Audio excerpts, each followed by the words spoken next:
There has been a shakeup in the PlayStation leadership. So last year, PlayStation switched over to having co-CEOs between Hideaki Nishino and Herman Hulst taking over as co-CEOs for the company. And 8 months later, Herman Hulst has been more or less demoted down to just being the CEO of PlayStation Studios. Let me find the specific thing it says. So he will be CEO of the Studio Business Group. So he'll continue to lead the development, publishing, and business operations of Sony Interactive Entertainment's first-party games, and is responsible for developing games across many devices, including PlayStation consoles and PCs, and bringing video game IP to new mediums through PlayStation Productions. But Hideaki Nishino has become the sole president of Sony Interactive Entertainment. And then let me look at that article again as far as Hiroki Totoki, how his role has changed. Let me find that here. This is from Video Games Chronicle. As of April 1st, Nishino will become president and CEO of Sony Interactive Entertainment as a whole, as well as his continued role as CEO of the Platform Business Group. And of course, we already talked about Herman Hulst, what he's doing.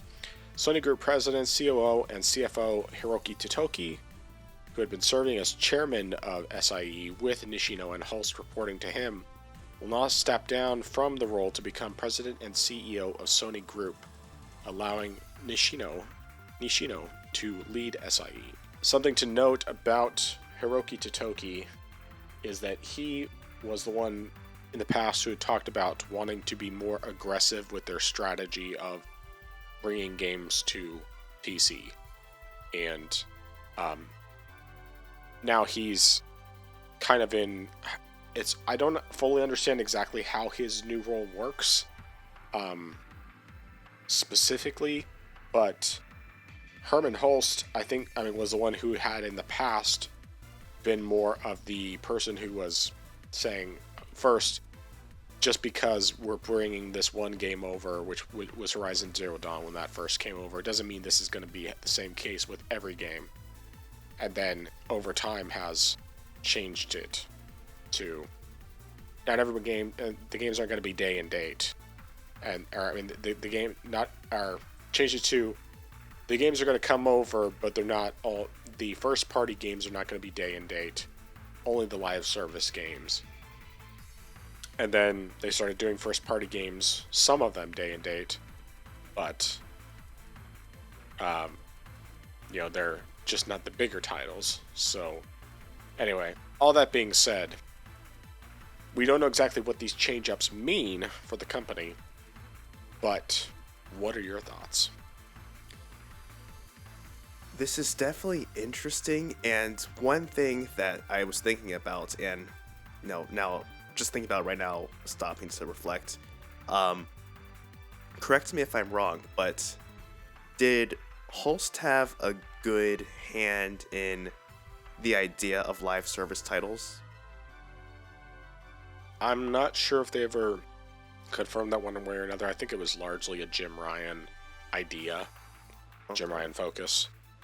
The only thing that I have kind of gathered from whisperings on the internet, I don't know if they're actually accurate, is that Hulst was not as pro porting games to PC as others were, and wanted more exclusivity, which of course also was the case with Sean Layden, who was the former president, and Jim Ryan. I honestly don't know exactly where he stands with all that, but yeah. Okay. Yeah, because originally I thought about it. I was wondering if he played a large enough role in the idea or the vision of having a lot of live service games, and then having Concord fail, and then drastically downsizing the scope of live service titles. I was going to say, maybe that contributed to his demotion, but it's definitely interesting to see the fact that I think, regardless, it's interesting to see that we were going to have co-CEOs, now we're just going to have one CEO. So I think that's definitely interesting in general. Um, I am intrigued though to see how things go in the future. I mean, it definitely doesn't seem like Sony's going to be slowing down anytime soon. And I mean, the fact that they still have a division called, you know, what was it called? The platform business group, which, you know, is responsible for bringing games to platforms outside of PlayStation and PC. You know, it does seem like they're still interested in putting games on other platforms like Nintendo and possibly Xbox later on eventually. So that is definitely still interesting to see that. You know, at least on that end, it's not like things are going to be reversing. And who knows, maybe things could actually start accelerating. But this is, you know, definitely interesting to see. So my theory on this matter, I think that, I mean, I don't know. It's very possible, like you were saying, that Herman Holst had involvement in decisions related to these live service games and everything. I'm a little bit less inclined to believe that because of the fact that he wasn't in the president role before this. I mean, before 8 months ago, and of course, most of these live service games started years ago. So it's probably a lot of that was Jim Ryan's idea and some of the others. But I have a feeling, maybe just a conspiracy theory, but that Herman Holst was actually demoted because he wasn't on board with the idea of bringing more PlayStation games to PC day and date, or continuing to shrink that window. That he was against it, and they didn't feel enough like he was on the team from that standpoint, because Hiroki Totoki had talked about last year wanting to be more aggressive with their strategy. And considering Hiroki Totoki is a numbers guy, because he's their CFO, or at least was in that role previously before he, or let's see here. No, I think he's still maintaining his CFO role, but you know, he's a numbers guy, so he's looking at the numbers and saying, with the budget we have for these games, we need to make more money, which means we need to start bringing these games to PC sooner, day and date theoretically. We need to bring stuff to Nintendo, we need to bring stuff to Xbox even, because we cannot afford to keep making these games with these gigantic budgets and not sell them to more people. Furthermore, of course, there's the reality that having the PlayStation Network requirement drastically hurt the sales of God of War Ragnarok. I mean, there's no question that hurt the sales. Yes, there were, of course, some people, more probably a vocal minority than not, who were not happy about the race swapping thing, you know, with one of the side characters, or a couple of the side characters. There's like literally 2 black characters in the whole game, and it's like, while I understand and agree with the idea that you shouldn't change characters' race just because, at the same time, I don't feel like it harmed the game at all, and the characters were still good characters, so I didn't really care from that standpoint. But I think that more people, apart from the people who just didn't like the gameplay of 2018 and weren't interested, I think more people didn't want to play the PC version or didn't purchase it because either they couldn't purchase it because it wasn't available in their country, or because they were against the PSN requirement, and that really hurt the sales. They could have done a lot better, and by removing this, hopefully it will mean that the game will sell a lot better. And of course, if they actually start getting aggressive with their PC strategy like Hiroki Totoki had previously spoken of, they could very well bring these games to PC day one. Start doing that. I mean, obviously there's a bunch of their back catalog that hasn't been ported over. I mean, the vast majority of things that were on PS4 and PS3 and PS2 and PS1 have never been ported. They could start bringing some of those games over. Start with the PS4 games. Those are probably going to be the easiest to port because they're on an x86 architecture. much easier to port stuff over, probably. And of course, like Sucker Punch has already demonstrated that their engine, which they use for Ghost of Tsushima as well as Infamous Second Son before that, is very scalable, and they had a much easier time porting it over to PC. If they start doing that, they're going to get sales. They're going to get sales, bringing it to a new market, making more money in order to better fund their future projects. I still think if they don't start doing this sooner rather than later, they are going to get to a point where they just cannot afford to manage it anymore. I mean, they've shut down multiple studios. They shut down like 10 of their live service games that they originally had, 9 or 10 of them. And they're just not in a good spot. They don't have any... The only game we know of from them first party that's coming this year so far is Ghost of Yotei, which, if it's good, will do really well.